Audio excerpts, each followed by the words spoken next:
Because it's not a Podstation 64 podcast unless I complain about it. I called it. I said this before we started. She's going to find something wrong. Can you tell me what it is?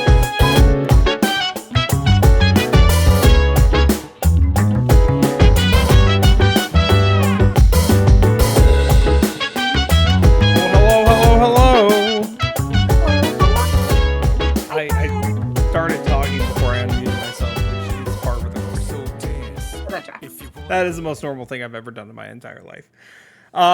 Sorry for being gone for 2 weeks. Life sucked. Yeah. The first week was my fault, and the second week was not technically her fault, but kind of her fault. I mean, it wasn't her fault, but it was not my fault, but things going on in my life. Yeah, the first week I was sick, which is my fault 100% because I don't take care of myself. That's the end of the sentence. Two things, because it's not a Podstation 64 podcast unless I complain about it. I called it. I said this before we started. She's going to find something wrong. Can you tell me what it is?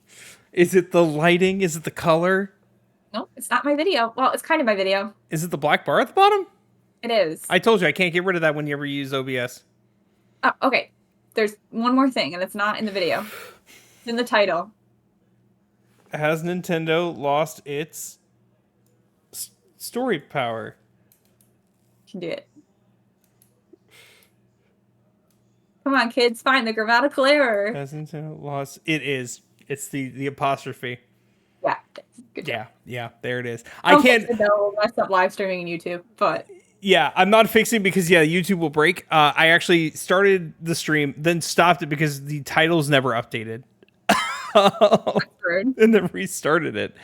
And then they took forever to, it was a whole thing. It's a whole thing. This is episode 30. Congratulations. We made it. We should be on episode 32. But it's fine.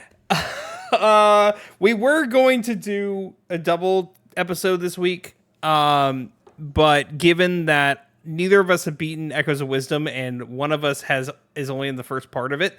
Part of it. Huh? Second part. I'm sorry, second part of it. We're not ready for review. I can give you a preliminary review if you want and tell you. Cute. Huh? It's cute. It's cute. The beginning's very slow. It ramps up after the beginning. Once you get past that second part, it will ramp up. Because I was going to have that great. I haven't unlocked the, anytime you start a new game or a book or a TV show, how, you're kind of force feeding yourself however many hours until your brain switches and it's like, oh wait, I actually like the thing you're force feeding me, and then it asks for more. Yeah. I haven't hit that point where I'm asking for more. I'm still force feeding it to my brain. You're still in the Gerudo one? Yeah, it's kind of keeps getting pushed back for me. Yeah. When you do the next temple, when you finish that temple and the next one, the next, you'll be, okay, this is good so far. And then you'll go and you'll be like, okay, I'm in. I'm fully in when everything starts to open up to you. Because now I'm at that point, I don't want to put it down. I am loving it. I will give my preliminary gripe because it's not spoilery. And I think it's a very valid gripe. And I don't think Emily's experienced it yet because she doesn't have nearly as many echoes yet. Sorting through that echo menu is a pain in the ass. Okay. It is tedious. I probably don't have near as many as you do, but it's still a pain. Yeah, it was a pain from the beginning. But I would like to give a shout out real quick to my favorite Echo. Should be everybody's favorite Echo, everybody's MVP, everybody's homie, P-Hat. P-Hat? P-Hat. P-Hat? P-Hat. Do you know P-Hat? What is P-Hat? It's the big spiky thing with the arms that shoot out and then it spins a lot. What? You can get it pretty early in the game. I don't know. Before the first dungeon, he's uber powerful. He is in Ocarina of Time, those things in Hyrule Field when you're a kid, they're those big red things that spin and have spikies and chase you. Yes. It's that.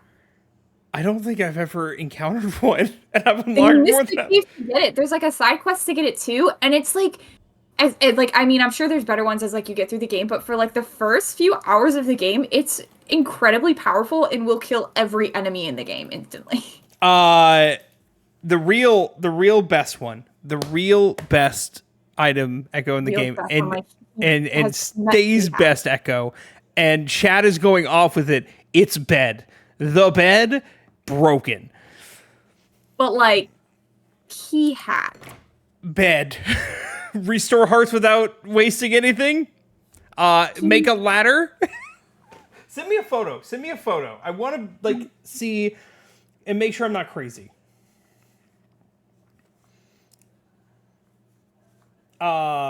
We have a lot of news to cover, so this is still going to be a longer episode because we have like 2 weeks of news to cover.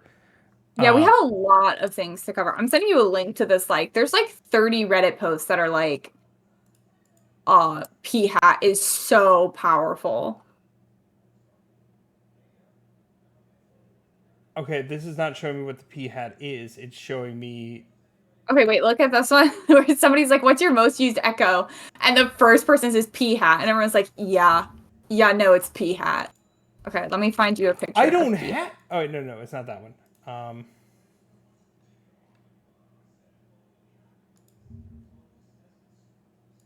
There's not a great photo of him with his... Oh, here he is. I'm looking. I'm... But I already have him for you. Okay, that's fine. Oh, yeah, I know what that is. Okay, I got it. But do you have him? I do have him. I got him very late.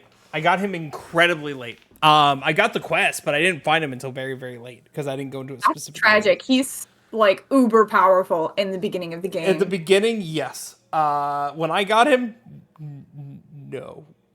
Oh, you want me to share P-Hat? I'll share P-Hat. I will share P-Hat.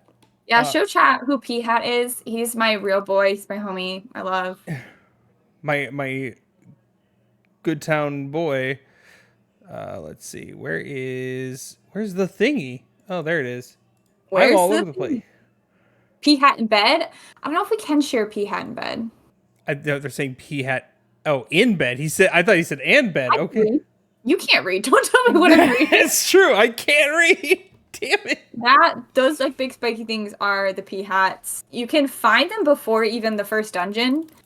And they pretty much just wreck everything because they spin with the spiky things on the outside and fly at the enemies, and they can't really do anything about it.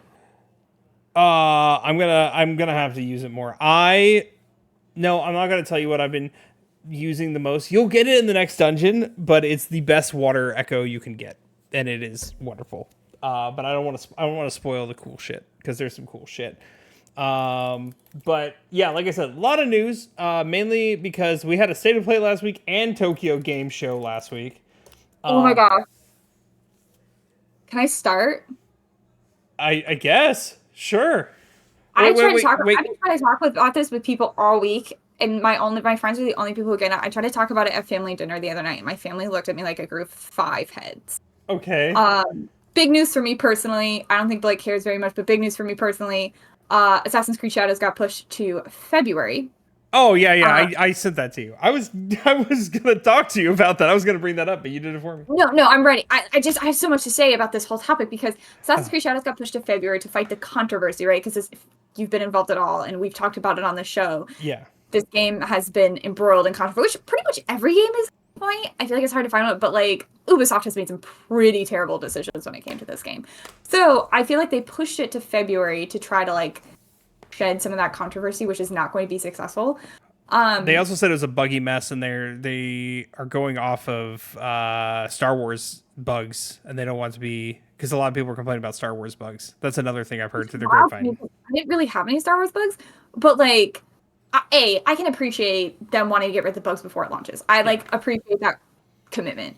If it's true. I also feel like it's part of the controversy, but I feel like the pushing back might have worked for them in the long run. However, if you watched the State of Play, you might have seen that like 5 years later, we're finally getting Ghost of Tsushima 2, which has been officially named the Ghost of Yotai.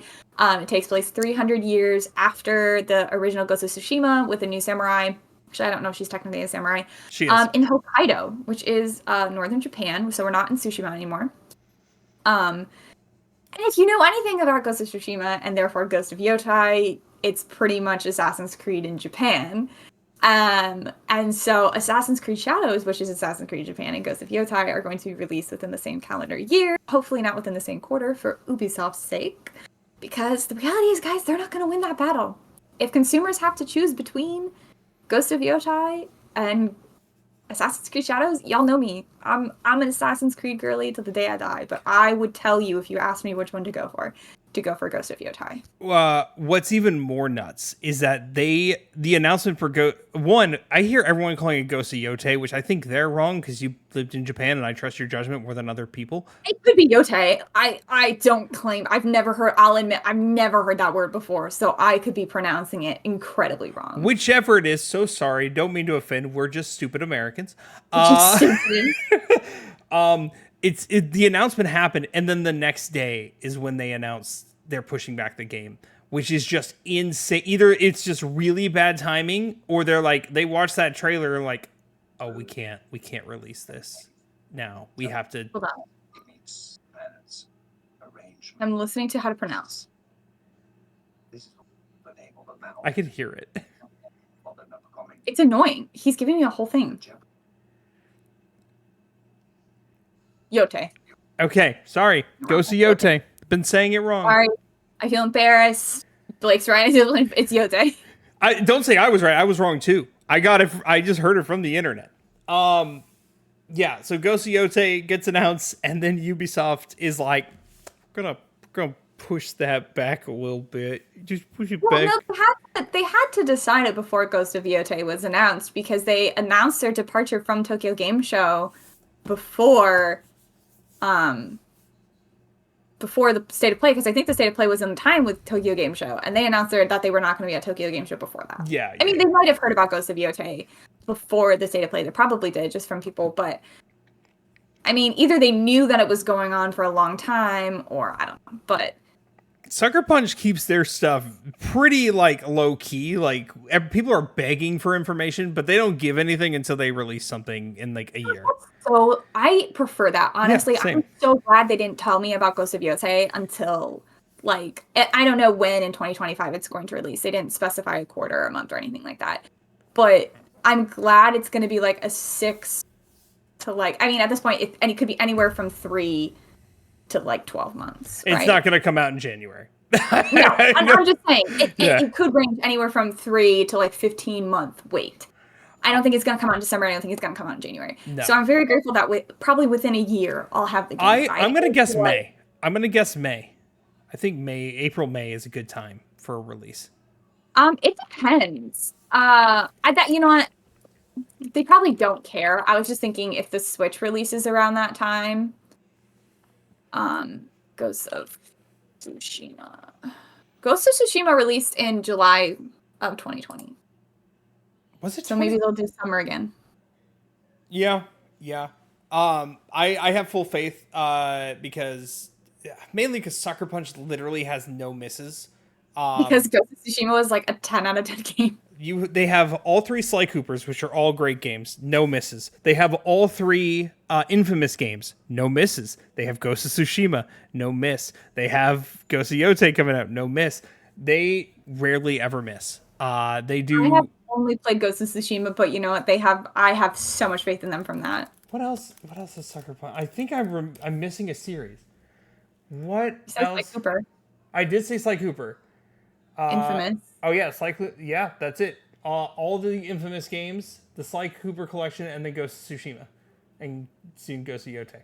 They're owned by Sony. They're very slow moving, but they put out quality. They don't put out any bad games. You say slow moving, but it's really only been by the time Ghost of Yote. Yeah, I'm saying that right.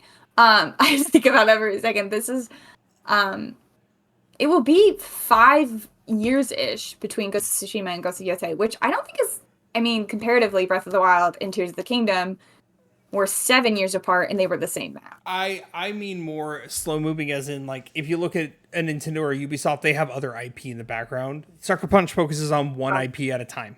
One IP at a time, and they release every couple years. They're not... Well, to be fair, Nintendo also has...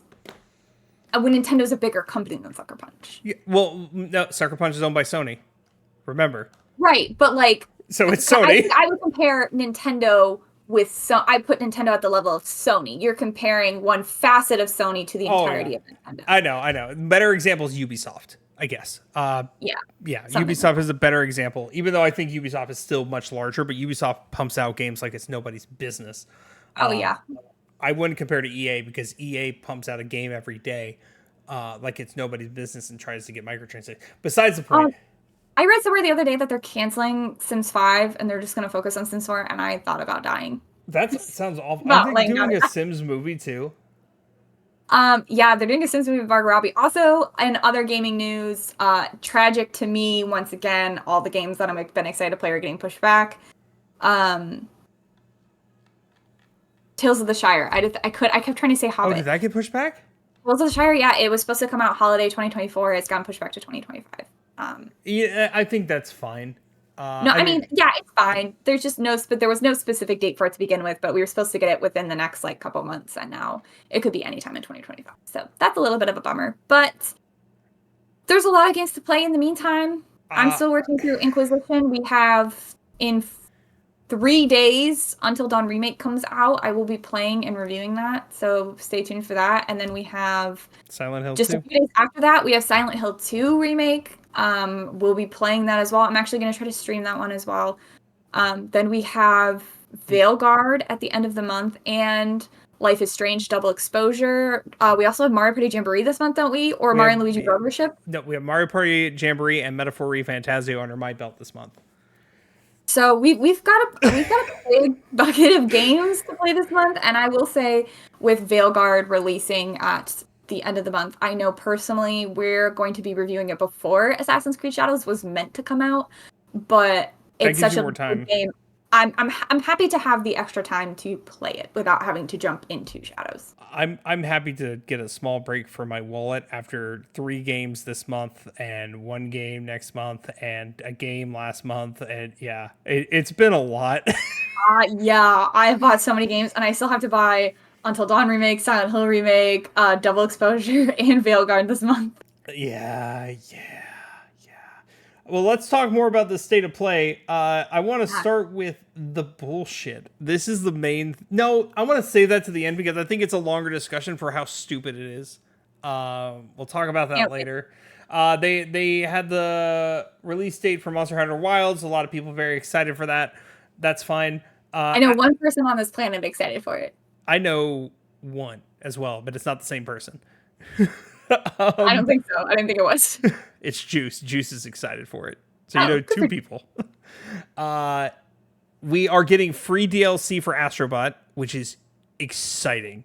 Like that is a good one. Oh, also, not to jump back to things that are happening now. Did you know the Starfield DLC released yesterday? I didn't know Starfield was getting... I mean, it makes sense it did, but yeah, good job, Bethesda. Everyone's happy for... You're doing the thing with your I saw 7 out of 10. I learned about it through a Twitter post that said, like, it's crazy that nobody's talking about the Starfield DLC. This is the first I've heard of it. And I was like, oh, this is the first I've heard of it. I didn't know it existed. I was going to ask you if you had played it. It just came out yesterday, but nobody's talking about it. Nobody's playing it. Nobody knows the only way I'm going to play it is if Xbox is like, we're just going to release this on PlayStation. Then I'm going to buy it and I'm going to play it again. That's the only way though. I'm not getting Game Pass again. Like, just curious. I'm sorry to interrupt the state of play, but like when you're talking about future DLC, I want to know if you knew about the DLC that was already released that I hadn't heard you mention or anybody else mention. Kingdom Hearts is a better game. Nobody's playing it. Nobody's playing it. I got you that clip playing in my head in the background now that Kingdom Hearts has more space exploration than Starfield. I saw somebody post a photo of one of the Starfield planets, and the wrapping of the planet, instead of looking like a planet, it said something like, temporary placement, you should not be seeing this. Because like textures didn't load in properly or something. You know what that... Okay, I've played Lethal Company once with 2 of our friends, and somebody, if you turn on the arachnophobia mode, instead of seeing giant spiders, you just see a big red bar that says the word spider in it, and it comes at you. And I think that is the funniest thing in the world. Same hat. Another game. Back to state of play. Yeah, another big game. It's Tim Burton-esque type game called The Midnight Walk. It's a little light horror It's a claymation animation. It might be something I can do for Halloween next year, so I might be interested in It it. looked in line with Little Nightmares. If you're a Yeah. big fan of Little Nightmares, it looked very like it had the same vibe and energy to it. Hell is Us is another horror action game. Apparently this is the second time it's been announced, but it's a Souls-like game. I don't care. Yeah. It's whatever. Power World's out on PS5. While we're talking about it, at the same time, that other piece of news we missed, Nintendo is suing Power World. And normally, I'd be like, okay, that makes sense. But Nintendo's kind of being a bunch of bullies because they filed patents after the game released and then sued them based off those patents. So, like, come on, guys. I don't know. I agree Nintendo's being stupid, but like I feel like turnabout's fair play. The Oh, Power World absolutely. absolutely ripped off. Oh, absolutely. But stand on those. If they were just standing on those morals, I'd be like, cool, that's fair. Don't file a patent just to be able to sue, though. That's a little petty. They probably don't have enough of a claim to sue them otherwise. They don't because the monster catching mechanic is not patented by them. A bunch of people have that, which is the main thing. So I don't know what else. And they don't have guns. So Nintendo, you can't sue for this, okay? And this one, you have guns. You can beat the animals up and you can make them your slaves. give Pikachu an AR-15 and then we'll talk. Yeah, you gun. All right. Anywho, we got Arc Age Chronicles, which is apparently it's a cult classic online game that kind of failed, but I guess this is now a single player version in that universe. Okay. It's another Souls-like. Souls-likes are now like taking over, and it's kind of getting annoying if I'm being real. Lunar Remastered Collection, which is the PS1 RPGs, they're being remastered. That's fine. Good for them. What else is interesting? Legacy of Kain. There had to be a JRPG or two. Huh? There had to be a JRPG or two. Oh yeah. And a farming game. Hopefully, no, there was no. I don't think there was a farming game. No, that's more of a Nintendo Direct type thing and less of a. I have to see. Legacy of Kain 1 and 2 remastered are coming. It's another PS1 games. Hitman 3 VR. Fantasia Neo Dimension, another JRPG is coming. Is tactical. The one of the most wild trailers. We already know Sonic X Shadow Generations is coming out. But pre-ordered DLC coming in December for the game is that you get the skin for Shadow from the movie coming up, and the voice will change to Keanu Reeves. That's awesome. It's a little goofy. I like that. I like that goofiness, though. That's fun. It's such an interesting one. Yeah, nothing really else. Fear the Spotlight is something I think you will play. Fear the Spotlight is like, huh? Horror? It is a PS1 inspired indie horror. Ooh. Like, I'm talking pixelated as hell, blocky textures and all. It looks like very, very like you. And we're getting DLC for Alan Wake 2. The Lake House expansion is coming out. DLC for Alan Wake 2. Huh? This is the second DLC for Alan Wake 2. This is the second DLC for Alan. I am learning this now. I am far behind on my Alan Wake 2 lore. At Summer Games Fest, they released the first one. Oh, that's right. I do remember.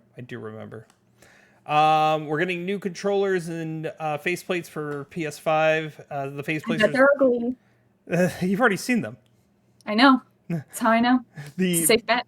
The skins for the PS5 were specifically for the slim model. They did not show any for the fat model, so I do not know if we're getting those. Dynasty Warriors is getting a new game. Dynasty Warriors is one of those games that, like, if I play it, I know I will like it, but I'm not going to go out of my way to buy it. Does that make sense? Yeah, I think that makes sense. And then we're getting a Fortnite controller. Those are the little things. The Fortnite controller it's hideous. It's real bad. Time. Go ahead. The only thing I wish the State of Play had Resident Evil. I'm waiting. Resident Evil. It's been a bit. I think we got one more year. I think you got to wait, or Game Awards. I mean, it's been a year and a half since the release of Resident Evil 4 Remake. It has been that long. It came out in March of 2023. Which is about a year and a half from when 8 came out. Where's the time? Oh my god. That Okay. was about a year and a half, not even a year and a half from when 3 came out. So a year and a half to 2 years is usually the maximum between Resident Evil games, and we haven't even started hearing about 9 or 5 or 1 or whatever they're doing next. They're not going to remake 5 or 6. They're not going to do it. I'm already calling that. I don't know, man. I've been hearing rumors that 5 is in the works. I'm going to act I like don't it know how doesn't they're gonna exist. do it, but 5 is in the works. I heard 5 is in the works.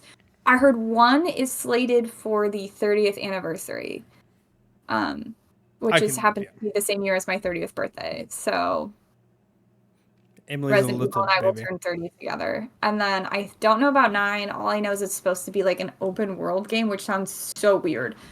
Probably with Chris or Liam. We did already talk about the good news about Ghost of Yote. I think that's already done. Yeah, We talked that about was it. the best news. That was like the peak. Now let's talk about the bottom of the barrel that Sony hyped up for no reason. A game that released in 2017 is getting a remaster. Horizon Zero Dawn is getting remastered. Why? It already looks good on the PS5. It did not need a remaster work. If you already own the game, it will only cost you $10 to get the remaster version on your PS5. Here's the bullshit. It was $20 for the digital version on PS5. So instead of paying $60 for a new, the remaster version on disc or whatever, you buy $20 for the digital version and then the $10 upcharge, right? Fine. Until Sony upped the price of the digital version, so you couldn't do that. Which is more evidence why we need physical media, because you can buy a physical copy for like $10, but you gotta love capitalism. Wasn't it also Sony who yesterday put out a new homepage that was just a giant ad and then took it down like 2 hours later and was like, whoops. Yeah, that was a mistake after they got slammed for it. I do believe it was a mistake. It was the whole reason the PSN was down last night. PSN was I don't know. I feel like they were testing something. Yeah, and they're like, people don't like advertisements. Dang. Turns out people don't like when you actually make 95%. Like, I was already frustrated when we shifted from the PS4 to the PS5, and like the game icons went from being like medium to being little. But now if you're gonna make the rest of the screen not my video games, then you're gonna make it an advertisement. You're gonna hear from me, Sony. Actually, this is a message to both Sony and Nintendo right now, because I think Xbox actually still lets you do this. This is specifically to the two game companies that Emily and I endorse and use. Give us themes. We want themes back. Everybody, we have to take a break from podcasting and newsing. Oh, sorry, Bean's here. Bean, what are your thoughts on Ghost of Yote? He's pumped. Yeah. Bean, what can you tell me about the current climate between Nintendo and Sony right now? He says they're both kind of bitches. What? He says they're both kind of bitches. Yeah, agreed. I agree. Good take, Bean. Good take. Bean, wet food or dry food? He's actually more of a dry food man. Interesting. He likes dry food too, but I've given him wet food with tuna in it, and he's not a fan. Bean is the weirdest cat in the world, but I love that cat, even though he hated me the first time I met him. I think he'd like you now. He's gotten so brave. We'll find out in December. Say hi to the people. Okay, say bye. You can come sit in my lap now. Okay, Bean. Oh, he's gonna crawl on the desk. We have one more thing to go through, and this is something I didn't watch anything of, which is Tokyo Game Show. I was mainly only going to watch the Atlas Sega announcements, but nothing really came of it other than pushing Metaphor ReFantazio and Sonic X Shadow Generations. More Monster Hunter Wilds was shown. Like a Dragon's getting a new game, and it looks like it's Like a Dragon Yakuza Pirates, which is interesting. Yakuza Pirates? Like a Dragon series has been a roll. What's this called? Like a Dragon Pirate Yakuza in Hawaii. That's a lot. That's a lot. That's a lot of things in one title. I kind of want to get into Yakuza because I heard it's so absurd and wacky that I would love it. Bean's one step away from tearing down the green screen. I can see Bean, but nobody else can. Bean Maybe don't. It's just the thing. Maybe don't. Fatal Fury is getting another game, which that's for all you old fighting heads, SNK fans from like the 80s, arcade games. Nothing for us. What is this? Nightmare Operator is a new type of survival horror game that feels equal part Ghostwire Tokyo and Resident Evil 4. Ooh. I'm going to send you this link because this looks interesting enough for you. There you go. It's set in Japan. It's very polygonal. I'm sorry, like the image that came up for it was the Metal Gear Solid remake, which I can't believe isn't the first thing we talked about. Oh yeah, I mean that game's already been announced. We knew it was coming, but we got more information. Yeah. And then that's the next one on the slides that I'm looking at.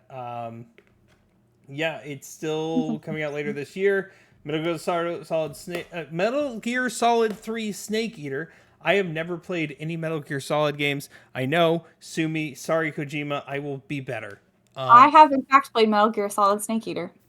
You play only the third one? Yeah, it's the one my friend sat me down and handed me the controller and said, "I have a gun that will instantly kill everyone with one bullet. Will you play?" And I said, "I shall." If I say Psycho Mantis, does that mean anything to you? Because that's the one thing about Metal Gear Solid I know. Is it the guy who like sends all the bugs at you or something, and everyone that you kill comes back at the end of the game? No, I mean maybe. I know specifically from the first game. Kojima did something goofy where it tells you what to do on the back of the game of the game box, but you have to move your controller from port 1 to port 2 before you fight him, or else he reads your memory card and you can't beat him. Oh, this is from the first game. Yeah, I have not played this. I've only played the third one. Yeah. I played none of them, but I know that because that's one of the biggest pieces of gaming history from the PS1 because it was so revolutionary at the time. Speaking of Kojima, he got signed to a movie studio. He's gonna make movies. They're also still working on the Death Stranding with A24, which I think is gonna be good. Interesting. Don't eat things. I feel like we should move on to our main topic. I just got 2 more. Okay. I'm sorry, 4 more, but it's going to be quick. New JRPG Romancing Saga 2 Revenge of the Seven by Square Enix. Dune Awakening is a game coming out. Path of Exile 2, which is an isometric game. Phantom Blade Zero, we've seen of that before. It's another Souls-like. It's whatever. And that's it. That's all of them. Also, there was DLC for Persona 3 that I haven't got yet and I haven't touched yet, but it's fine. My cat is biting me. Oh, little bean. This was M's idea, so I'm gonna let M take it from here because she has a lot to say. I do have a lot to say. Bean, you gotta get down for this one, bud. I have thoughts. You have to let go of the hand. You have to let go of the hand. You have to let go of my hand. Thank you. Okay. I've been released from Bean. She's free. Oh, nope, he's still there. I see his tail. Still here. He's sitting angrily. So tonight our main topic that we're talking about is Nintendo and its story power. If you've been here for the last few Nintendo games we've reviewed, which has been Princess Peach's Showtime, I reviewed Mario Odyssey, we did Tears of the Kingdom. This was also a complaint with Breath of the Wild. And I feel like there's a few others. Origami King. Origami King, that's a fantastic one to include. It seems like the longer Nintendo has gone on, the less and less it has prioritized story. And making a story that is emotional and powerful and has actual lore and meaning and depth to it. Hey Bean, maybe we don't eat the fake plant. It's just okay. And that feels like a big shift because when I was a kid, or even not even just when I was a kid, but when I was younger, picking up games like Skyward Sword or even Twilight Princess, which isn't my favorite personally, but Twilight Princess has a pretty decent story in there. Ew, gross. I'm sorry. I know, it's got a story to it. Paper Mario and the Thousand Year Door, the original Paper Mario 64, Ocarina of Time, even I'm not here to say Ocarina. Oh, sorry. Go ahead. What? No, you weren't finished. I'm sorry. That was my bad. I was just gonna say, Ocarina of I'm not here to say Ocarina of Time is the best Zelda game ever made, but even for when it still had a pretty decent story and a pretty fleshed out story. We could say Ocarina had a good story. I will admit Ocarina has a very, very good story. Even Mario Sunshine had a story though, like a decently written Mario story. Galaxy had a Mario pretty good story. Galaxy. Mario 64 Uh, didn't, but that no. yeah, it didn't need to. Mario 64 was more like a tech demo. And it was a great Like one. it was a phenomenal tech demo for the future.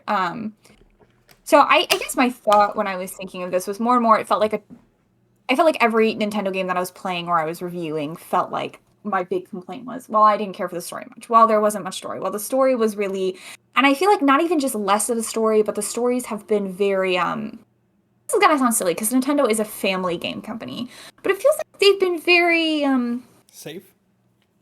safe and also very, childlike.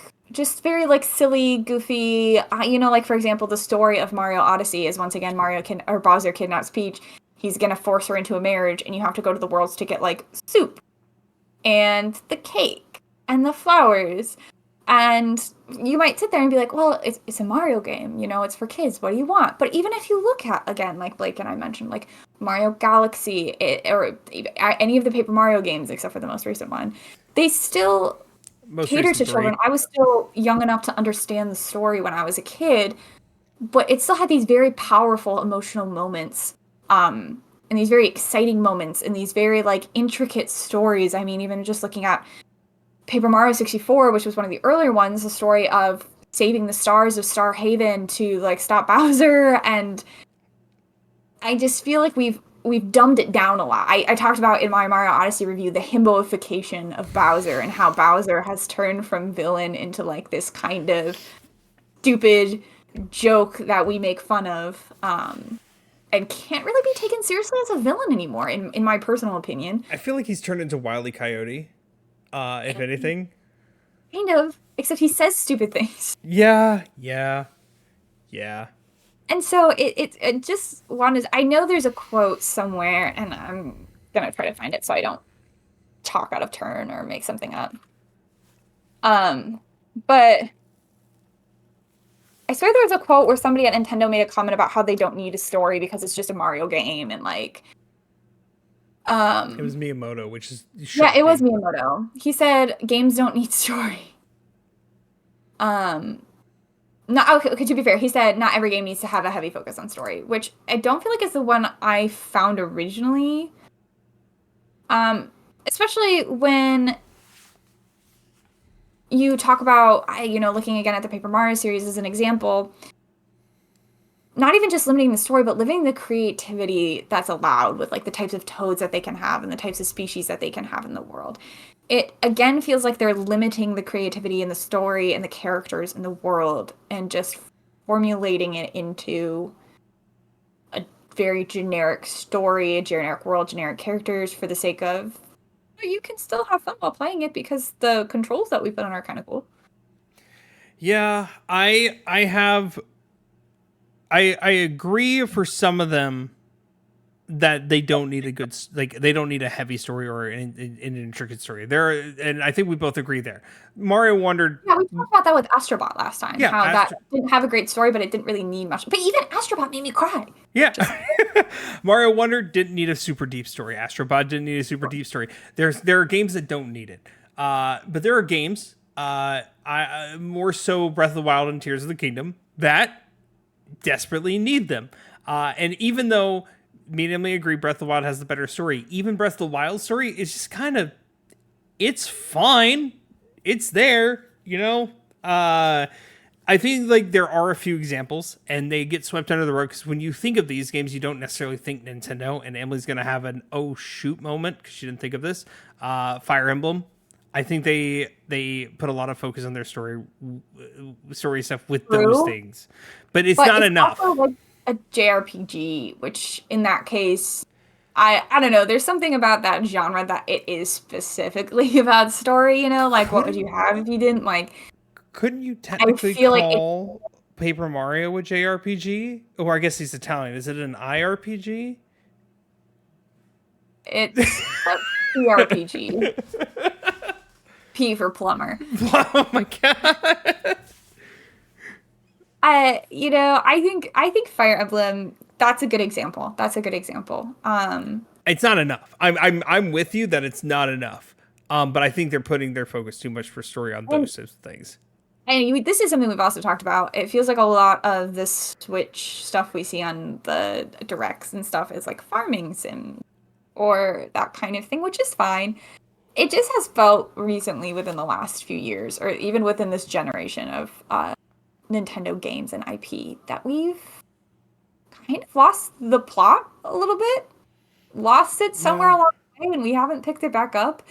And this was, something that I felt very heavily, and Blake and I talked about this severely in our Tears of the Kingdom review, because that was a multiple episode review, and I don't want to keep repeating myself, but I feel like I set myself up for failure when I was talking to Blake, because I had so much excitement about where the story could go and what it could do and the lore that it could bring in. Kind of comparing it to a Skyward Sword type situation where we learn more about the origins of the world and these new like species and all this going. And then in the end, it didn't do anything. No. It didn't have any deeper meaning or any lore to it in any way, shape, or form. They introduced a new species, the Zonai, that we learn absolutely nothing about, for the record. And we will never do anything with again. We got 2 of them. They did nothing, pretty much nothing. They barely mattered, and we will never see them again. I almost guarantee you we will never see or hear from the Zonai again. And that's frustrating because you care, and Nintendo wants you to care, but they don't care, it feels like, You know what's insane? And you'll see more of this. Echoes of Wisdom did more for the different races and people of the Zelda universe than Tears of the Kingdom did. Already feel like that, but I also, and again, I don't want to turn this into an Echo Wisdom thing because I haven't played enough. It does heavily feel like a Tears of the Kingdom / Breath of the Wild. Aside from like the mechanics of the gameplay, they very clearly stuck with the character designs, the world designs, the music designs of Tears of the Kingdom Breath of the Wild. Get deeper in. Get deeper in. Though the map, I will say this, the map almost identical. To Tears of the Kingdom Breath of the Wild Hyrule. It really feels like, and this is something I'm a little worried about, I enjoy Tears of the Kingdom Breath of the Wild. I don't want it to be the new baseline going forward. Just like I wouldn't have wanted, Twilight Princess to be what they set every game off of now. And like even the sound effects of like the characters talking and like clicking through, it was all, I was like, the whole vibe, despite the art difference, is Tears of the Kingdom Breath of the Wild. Yeah. Also, I wish Zelda had spoken. Huh? She speaks. I wish Zelda made more noises. She speaks. She's not Link. She's not mute. My favorite thing is literally it's your little companion is like, tell them what you saw, and she doesn't say any words, she just moves her hands. Oh my, that's another thing that frustrates me though, because they have specifically gone to lengths recently in Echoes of Wisdom and in Tears of the Kingdom and Breath of the Wild to mention Link's lack of a voice and his lack of speaking and talking as kind of like a, hey, get it? Because Link doesn't talk, or actually incorporating that into the story. But then they did the same with Zelda. And it's like, you finally have a different protagonist. Let her speak. Or at least like, let her use some more like voice. Because I get like not everyone like, these aren't the cutscenes and the like dialogue aren't spoken and like voice acted the way they are in Tears of the Kingdom Breath of the Wild, but like, right, give her something, man. Yeah, but back on topic, because I'm not gonna, if I say more it's gonna be spoilery. Yeah, we can't talk about Echoes of Wisdom anymore. This is next week, but yeah, and we both have to finish it, and I don't want to spoil the actual good stuff, the meat and potatoes, if you will. Meat and potatoes. I'm gonna start saying that more. I like that. That's fun. But no, I don't. The problem is I don't have a rebuttal, because I just sat here just now and I thought about it, like, let me think of every Switch game that Nintendo has published. You have Pokemon. They tried to do a story for Scarlet and Violet and it was decent, but the game ran like crap. So does that count? No. Sword and Shield is. I don't want to think about Sword and Shield. Pokemon Let's Go Pikachu and Eevee are remakes. Pokemon Brilliant Diamond Shining Pearl are remixes. Those don't count. What else? We talked about the Mario games. We talked about Luigi's Mansion doesn't really have a story. Luigi's Mansion 3, it's the same old Luigi's Mansion, except you're in a hotel this time. Uh, Mario Kart 8 Deluxe. Dang it! Oh, that game would have a story. Dude, give me story in Mario Kart 9. Give me a story in Mario Kart 9. It's and the frustrating part of all of this for me is it's not even the lack of story. I mean, it is a lack of story. Yes. But it's the frustration of knowing that they're capable, right? They're capable of creating an emotional, moving, powerful story. Tears of the Kingdom and Breath of the Wild had those moments in there. The beginning of Tears of the Kingdom, the beginning of the Master Sword in Tears of the Kingdom, the final fight scene in Tears of the Kingdom. Those are all very powerful moments where I think about them, I'm like, oh, that was so, so good. But they just choose not to do any of that in the rest of the game, in the rest of their IPs. They just choose not to. Even in Mario, they're capable of doing it. Mario Galaxy was not that long ago, and it had a pretty good story. Like, it had more emotional depth than any Mario game that has come out recently. And there's so that they can do it. They can do it. They're just choosing not to. I'm looking now. I'm truly trying to find the one thing. I'm looking through my whole collection. That's not Nintendo.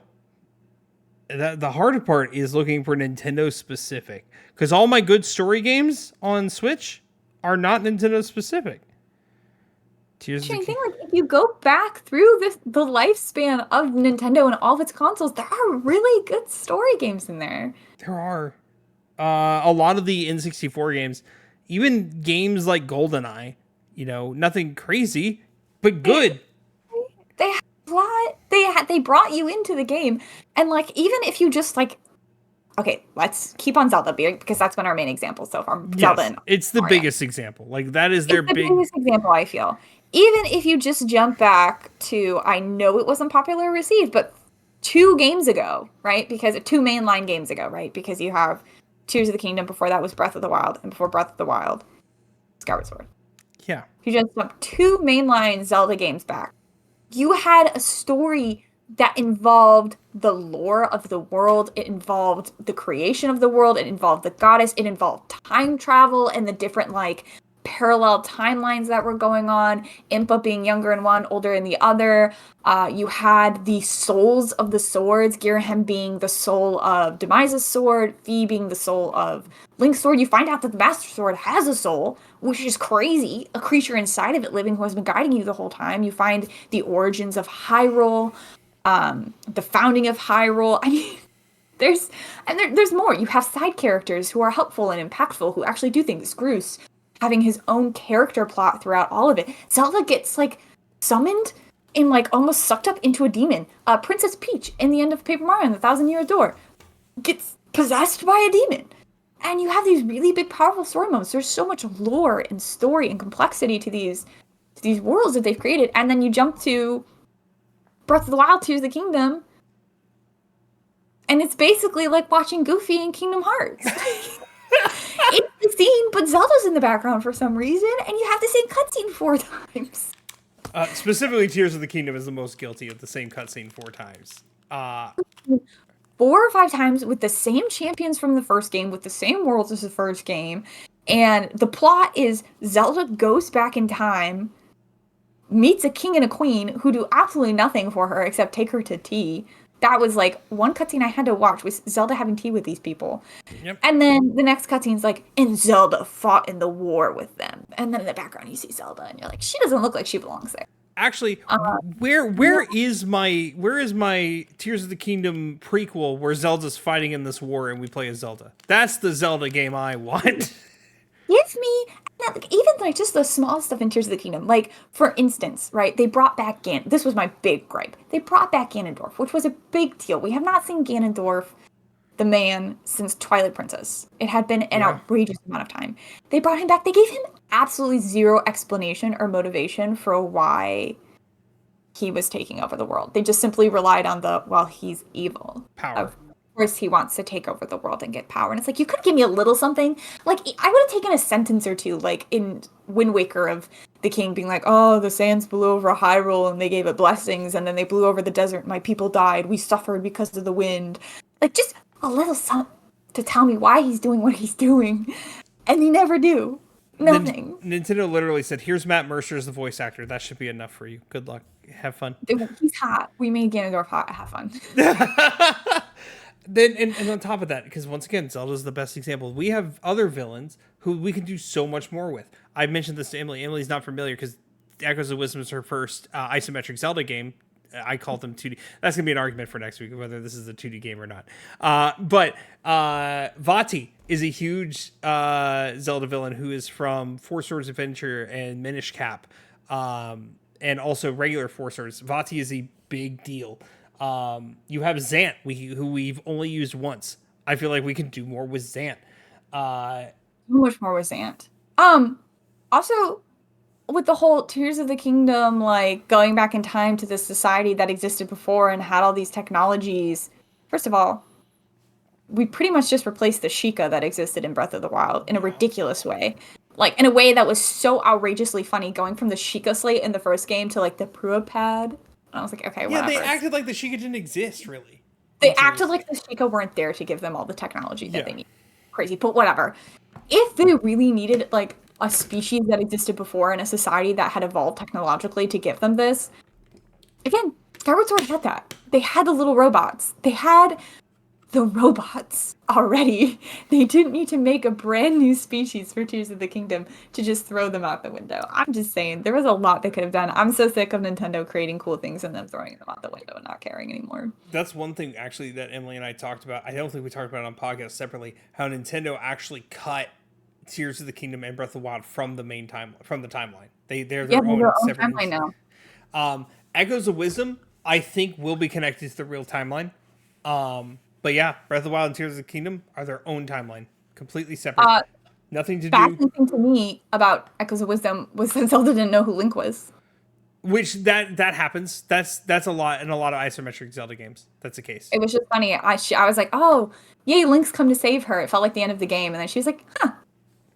See, hello, I'll just take his cape and leave. Thanks, dude. Like, thanks for saving me. That sucks that I haven't you. Bye. Did I send you the photo? It's Zelda putting together a table and says, "I'm coming to save you, baby girl," with Link in the background crying. No, yeah, you didn't see that. Are you talking about the one where he's like drowning? I think so. Did I send it to you, or did you send it to me? Send that one to me, but I saw one, the same photo, but it was like the saving Hyrule, and then somebody's like, Link's literally drowning in the background, and she's like, it's not that one. Him. I just sent it to you. Show it to our beautiful. Oh, well, it's not on your computer. You probably can't. I can just show the camera. I don't mind. Oh, this is good. I'm coming, baby girl. This is perfect. I love it. I love it. I do like that other people in the world, though, are like, you gotta find Link. He's our neighbor. We're worried about our neighbor. He left. He hasn't been home yet. Who the hell is Link? That's Link's hood. And she's like, who? Is that what that mysterious man is? Who? I did take his jacket, but you know what? Don't worry about it. Oh, he's doing fine. He fell into a bit of trouble, but it's okay. On topic, I don't think games like Mario, like 2D Mario games, they don't really need them. Keep them simple. That's fine. 3D Mario games, you can mess around a little bit more. You definitely can. Not super necessary, but you can mess around more. You should. Yeah, you should. But if you want me to have any incentive to play the video game, like, because that's the difference to me personally, is like the 2D Marios, for the most part, a lot of them you can play with your friends. The like co-op experiences. Mm-hmm. It's like a Mario Kart. I don't need it because I'm having fun with my friends. But if you want me to be committed to going to all those little worlds and finding all the little stars, this is again why Astrobot was so much more successful, in my opinion, at creating emotional connection, was because you were saving actual people instead of like tangible stars or moons that did nothing. You're saving your little bod friends. And then I felt progress every time I went back to like my little home base and I saw all the friends that I had saved and all the things that I had set up for them. Whereas Mario was like, what do you mean the Odyssey doesn't look any different? Do you But want wait, you to? bought this sticker and you plastered it on the Odyssey. I could give you a rug for uh, 50 points if you want. Is that good? Is that what you wanted? it, and No. if you're gonna focus on story for games like Fire Emblem, then you need to release more Fire Emblems. Like Please give me another Fire Emblem. I loved Three Houses. If they came out with a new one, I think I would get into it again. I had so much fun with Emily, that game. let me introduce you to the entire back catalog of Fire Emblem because it's been around for decades. I know. There's also the one with like the Coke Pepsi person, but like they were so ugly because they were Coke Pepsi. I didn't want to play it. Yeah, they're red blue. They're the Colgate toothpaste. Man. Also, can I just say this, Nintendo? And I say this with all the love and kindness in my heart. And no, I say this as someone who loves cute outfits. Cute outfits are not a substitute for story. You cannot give me outfits in Mario and Zelda and expect I will forgive that you have no story. It lessens the blow.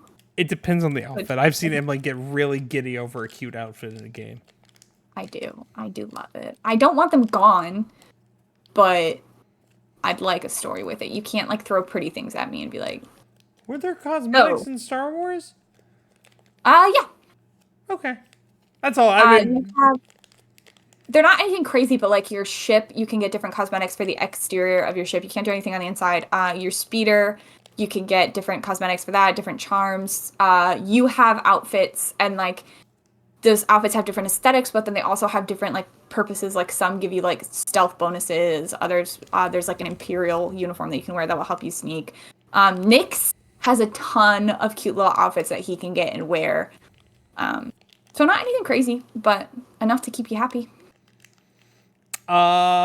Give Emily more cute outfits and a good story. Also, it's my turn to say this. Put Wind Waker on the Switch. Thank you. Just do it. What are you even doing? We're almost there. We're almost there.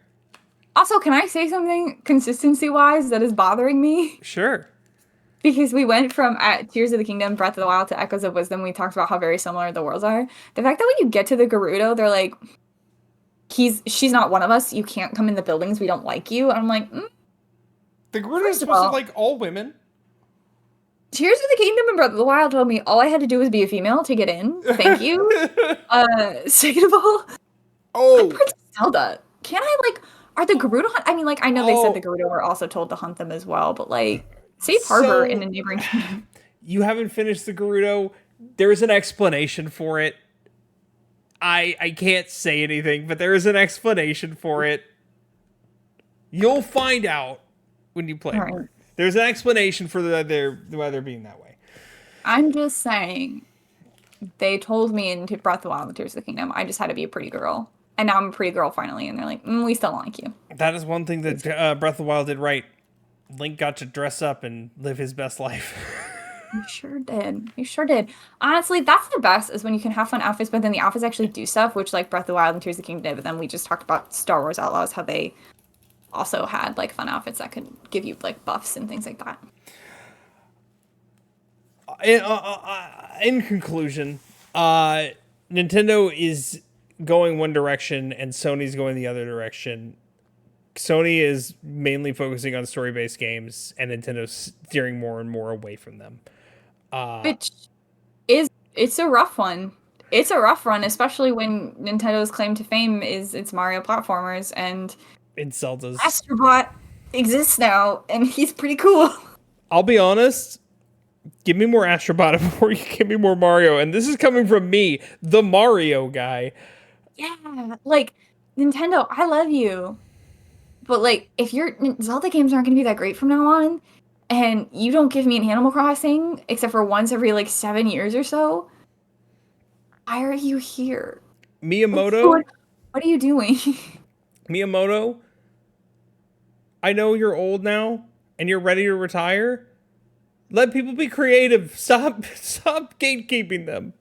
Stop, like, protecting... I feel like it's, like, a thing of, like, protecting IP, right? Like, you want to... not have anyone do anything with it that you don't approve of, but like dang, at this point even Disney is letting like their characters have more fun than Nintendo is letting its characters. On that note, we have a lot of reviews coming up, a lot of deep reviews. Next week will be our Echoes of Wisdom review. It was supposed to be today, but things happen. I really didn't get to play this weekend. I'm not far enough in the game. And you know what, guys? There are some reviewers out there who would say, I played 2 hours. That's enough to review a game. It's not. Not for us. I want to at least have most of it done by the time I tell you whether or not it's worth your time and money. I will warn you, when we get to my Metaphor ReFantazio review, I will not be done. Well, that's like 100+ hours. I will not be done. I still I haven't probably tried won't the be done demo. with Veilguard by the time we review it either. But I feel like as long as you've played like maybe 50% of the game or like a decent chunk to know the story and how the mechanics work, it's just frustrating when I hear people be like, yeah, I played 2 hours. It's a bad game. And I'm like, okay. Well, that actually happened to me recently. I was listening to, I won't name names, but I was listening to a video game podcast I really enjoy and love, and I was listening to them review Star Wars Outlaws, and I was really excited because I love Star Wars Outlaws, and I wanted to know if they liked it. And one of them said, I only played 2 hours of it. It was a bad game. And I was like, okay. Except you didn't leave the tutorials, so... Is it your 3 boys? It's the podcast that they have with other people. It's not the 3 of them. Oh, okay. Well, so it doesn't 2 matter. of them have a podcast with 2 of their friends. And one of the main boys, who I love, my number 1 boy, was the one who only played 2 hours, and he broke my heart. Oh, so it does matter then. It is Mr. Sprite Pepsi himself. Yeah. Yep. Only played 2 hours of the video game that I love and cherish, and then decided it was a bad game. I still find it wild that man has a kid, because every time I hear him speak, I'm like, this man doesn't have kids. He's a big kid. That is so interesting. But yeah, we're not gonna. We try to at least play most of the games before we tell you whether or not you should spend your time and money on them. Yeah. Don't take our word for it though. If you think we're wrong, let us know down in the comments down below. We often are. We often are wrong. Except for I'm never wrong. If I didn't like a game, it's a bad game. We know that's not true. I was wrong a lot. Like saying that Echoes of Wisdom is a 3D Zelda game. Here's the great thing about game reviews. You can never be wrong. If you played the game, if you liked it, you're right. If you didn't like it, you're right. Yeah. Your opinion. Remember, the best game of all time is your favorite game. No matter how bad other people say it is, no matter how bad the reviewers say it is, no matter what, it's the best game because it brought you the most amount of fun. And that's what's important. The only time that that's why Assassin's Creed Unity is the best Assassin's Creed game. You stop! Yup. See, the only time that there's wrong or right is when Emily and I are speaking to each other, because Emily is always wrong and we always fight. Record. I actually don't like Unity. I don't want people to walk me through this thing. I need to make that up. You didn't play Unity. I didn't play Unity. I just knew Blake hated it. I wanted to throw it out there. Syndicate is my favorite Assassin's Creed. So much Unity, and I wanted to vomit. On that note, we're gonna go to After Party. Next week will be our Echoes of Wisdom review. And then 2 weeks after that, no. Then the week after that will be Emily playing Silent Hill 2 for the review. And then the week after that, I will have a double review, one of them featuring my wife for Mario Party Jamboree and Metaphor ReFantazio. And then after that, we have Until Dawn Remake. And then Veilguard. And then Mario. And then Double Exposure. It's gonna be a busy month, kid. Stick with us. I'm very skeptical. We got a lot to do. I'm very skeptical for Mario and Luigi Brothers ship in November, but I guess we'll see what happens. Hey, tell me if it's got a good story. From what I hear, Nintendo's not very good at that recently. People love those games, so I guess we'll see. On that note, also Nintendo. Wait, I want to make one more note before we part ways. Yeah. And this has a little bit to do with story, a little bit to just do with me personally. Nintendo, I'm begging you to give me a companion that I can love. I'm trying to think. I love Nyx from Star Wars Outlaws so much, and it made me realize it's feeling that like absence in my life of actually liking a companion that has to follow me throughout the entire game and tell me what to do. I mean, you have one in Echoes. It's fine. And he creates a whole bunch of other little companions for you. Try is fine. There's Olivia from Paper Mario Origami King who is Garbo. There's the hat from Mario Odyssey. Hey, you be nice to Cappy. Cappy is not that great. You be nice to Cappy. Flood is better though. Flood is better from Sunshine. I just like Tears of the Kingdom and Breath of the Wild. You didn't have companions anymore. They got rid of them. Give me someone I can enjoy spending my video game time with, because I know. Again, a lot of people didn't like Fee, but dang, did I cry when she got sucked back into the sword? And dang, did I cry when she appeared in Breath of the Wild for like 2 seconds. So give me companions I can enjoy again, because Nyx knocks every single one of them out of the water. I'm going to take your word for it, because I'm not going to play Star Wars Outlaw until it becomes like a $20 game. I like just had a heart attack. I thought you said you decided you were never going to play it. Oh, no. I'm waiting until it's like a $20 game, which I probably won't have to wait. Is it not $20 yet? Is it still not $20? I want to see. Like hold on. It should be $20 now. It's not. You can get it on CD keys for $46. Yeah. I'm not buying digital. Get out of here with that nonsense. Yeah, it hasn't gone on sale yet. Yeah, any day now. It's been out a month.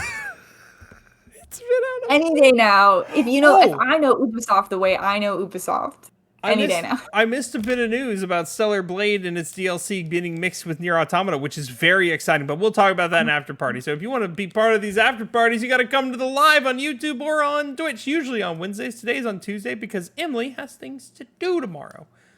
I'm leaving for Washington D.C. I wasn't gonna dox you. She did it herself. I think you can find me if you hear the fact that I'm going to be in Washington, D.C. tomorrow, and you decide to get your butt to Washington, D.C. tomorrow, and you manage to find me within the city of Washington, D.C. and come up and talk to me, I'll be so impressed. It will mean we have reached a level of fame I didn't know we had. That's and I'll true. be a little impressed and scared at the same time. So you know what? Y'all can know I'm in Washington, D.C. And if you somehow find her and you watch the video on YouTube, that's not possible. The episode doesn't go live till Fridays. Whoop. If you want to be part of these conversations, make sure to come to the after parties. You can find me at twitch.tv/thebeardedblake now. Schedule update from Sundays to Tuesdays. And Emily, whenever she feels like it. I actually, hear my words, I have moved my office space. I have more streaming availability now. I am going to be streaming the Silent Hill 2 remake. I've never played a Silent Hill game in my life aside from PT. PT was one of my greatest gaming experiences of all time, if you know anything about me. So we will be streaming, maybe not all of it, but at least the beginning and the first few chunks of Silent Hill 2 remake when it comes out. So I will be lurking because I'm a big baby. Okay, bye everyone. After party time. Bye everyone. Have a wonderful time. Goodbye.